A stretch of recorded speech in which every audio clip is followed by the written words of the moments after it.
एक दफा का जिक्र है कि हरी भरी रियासत कुवेक्टोपिया में, जहां चमकते चश्मे चांदी की रबन की तरह बल खाते थे, एक खुश मजाज शहजादी लेली रहती थी। शहजादी लेली एक नहायत मेहरबान दिल की मालिक थी। उसके सुनहरे बाल ताज की तरह चमकते और आंखें सुबह के तारों की मानिंद जगमगाती थीं। उसे जानवरों से बेहद मोहब्बत थी। खास तौर पर वो नीले बत्ख के बच्चों को बेहद पसंद करती, जो महल के सहन में उधर उधर मिटर गश्त करते रहते।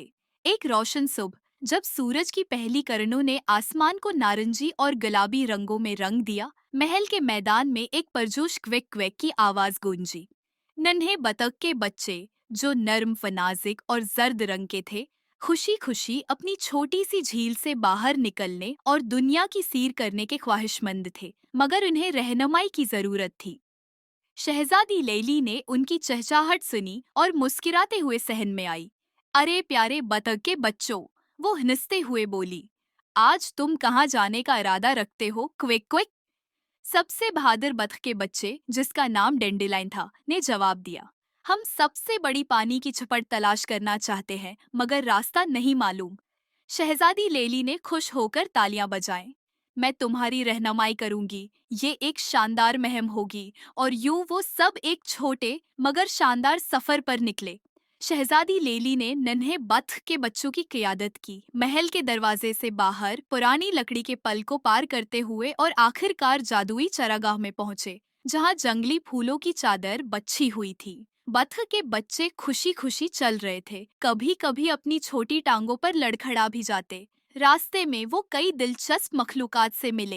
एक नन्हा मुजस्सिस कारपश्त कुछ देर के लिए उनके साथ साथ चला। एक अक्लमंद परानालो दरशत की शाख से नीचे झांक कर मुस्कुराते हुए उनकी मुहिम को मंजूरी देता रहा। बिल आखिर वो चरागाह के किनारे हो गए, पहुंचे जहां एक खूबसूरत और चमकदार पानी की छपड़ उनका इंतजार कर रही थी। वो सूरज की रोशनी में चमक रही थी, जैसे किसी ने उसे चांदी से तराशा हो। नीन्हे बत्स के बच्चे खुशी से चहचहाते हुए दौड़ पड़े। छिपाक पानी की बूंदें हुआ में नाचने लगे जब निन्हे बतखों ने खुशी से छप्पड़ में खेलना शुरू किया। उनकी मसरत भरी कलाकारियों से पूरी चरागाह गूंज उठी। शहजादी लेली एक मतमईन मुस्कुराहट के साथ उन्हें देखती रही। उसका दिल खुशी से भर गया।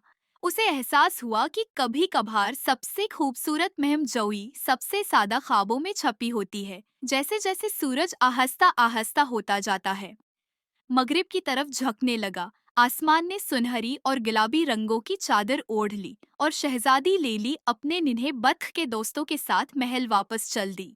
ये नन्हा सा सफर मुकम्मल तो हो गया, मगर हमेशा याद रखा गया। उसी दिन से शहजादी लेली को बतखों की डचस के लक़ब से पुकारा जाने लगा, क्योंकि वो हमेशा अपने प्यारे बतखों का ख्याल रखती थी। यूं इस सल्तनत में जहां पानी चमकता और हंसी गूंजती थी, शहजादी और उसके नन्हे बतखों ने खुशी और मोहब्बत से भरपूर जिंदगी गुजारी। उनका रिश्ता इतना ही रोशन था जितना उनकी सल्तनत के सूरज की रोशनी में दमकते चश्मे।